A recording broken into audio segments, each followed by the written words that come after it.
Neat UG రీ examination కు ముందు Telegram app పై కేంద్రం తాత్కాలిక ఆంక్షలు విధించింది. పరీక్షల నిర్వహణలో పారదర్శకత, మోసాలను అరికట్టడమే కోసం ఈ నిర్ణయం తీసుకున్నామని తెలిపింది. జూన్ 21న నీట్ యూజీ రీ ఎగ్జామ్ జరుగుతుంది. జూన్ 22 వరకు భారత్లో టెలిగ్రామ్ సేవలపై తాత్కాలిక పరిమితులుంటాయి. అదేవిధంగా జూన్ 30 వరకు టెలిగ్రామ్లో మెసేజ్ల ఎడిటింగ్ ఫీచర్ను నిలిపివేయాలని కేంద్రం ఆదేశించింది. టెలిగ్రామ్లో పాత మెసేజ్లను సవరించినప్పటికీ అసలు టైం స్టాంప్ అలాగే ఉండే అవకాశం ఉంది.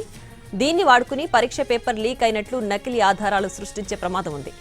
అందుకే తాత్కాలికంగా ఎడిటింగ్ ఫీచర్ను నిలిపివేసినట్లు కేంద్రం వివరించింది. ఇక రీ ఎగ్జామ్ కోసం కేంద్ర ప్రభుత్వం భద్రతా చర్యలను కట్టుదిట్టం చేసింది. పరీక్షకు ఎలాంటి అంతరాయం కలిగించినా, తప్పుడు ప్రచారం చేసినా కఠిన చర్యలు తీసుకుంటామని హెచ్చరించింది. ప్రశ్నాపత్రాల తయారీ, రవాణా, పంపిణీ ప్రక్రియలపై ప్రత్యేక నిఘా ఏర్పాటు చేసినట్లు అధికారులు తెలిపారు. కేంద్రం తీసుకున్న నిర్ణయాన్ని ఎన్టీఏ స్వాగతించింది. NEET UG 2026 re exam schedule ప్రకారమే జూన్ 21న జరుగుతుందని ఎన్టీఏ స్పష్టం చేసింది.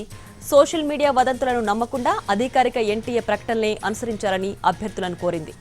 22 లక్షలకు పైగా అభ్యర్థులు హాజరు కానున్న ఈ రీ ఎగ్జామ్ను పారదర్శకంగా నిర్వహించేందుకు అన్ని చర్యలు చేపట్టినట్లు ఎన్టీఏ వెల్లడించింది. ఇక ఇదే అంశానికి సంబంధించి మరింత సమాచారాన్ని మా ప్రతినిధి రాజు ఫోన్ లైన్లో అందిస్తారు. రాజు, నీట్ రీ ఎగ్జామ్ కి సంబంధించి ఎలాంటి ఆంక్షలు ఉంటున్నాయి, ఏంటి పూర్తి డీటెయిల్స్? ఎస్ ప్రియా, జూన్ 21న మరోసారి అంటే నీట్ రీ ఎగ్జామ్ జరగబోతుంది. సో ఎప్పుడైతే మే 3న జరిగినటువంటి నీట్ పరీక్షలో ఏ విధంగానైతే పేపర్ లీక్ జరిగిందనేటువంటి ఆరోపణలు, దానిపైన ఇప్పటికే ఒకవైపు దర్యాప్తు కూడా కొనసాగుతుంది. సుప్రీంకోర్టులో సైతం ఎన్నో గైడ్ లైన్స్ ఇచ్చారు. సో దానికి అనుగుణంగా ఈసారి జరిగేటటువంటి రీ ఎగ్జామ్ మాత్రం ఎటువంటి ఇబ్బందులు లేకుండా సరైనటువంటి పటిష్టమైనటువంటి చర్యల మధ్య నిర్వహించేందుకు కేంద్రం అన్ని రకాల చర్యలు తీసుకుంటుంది.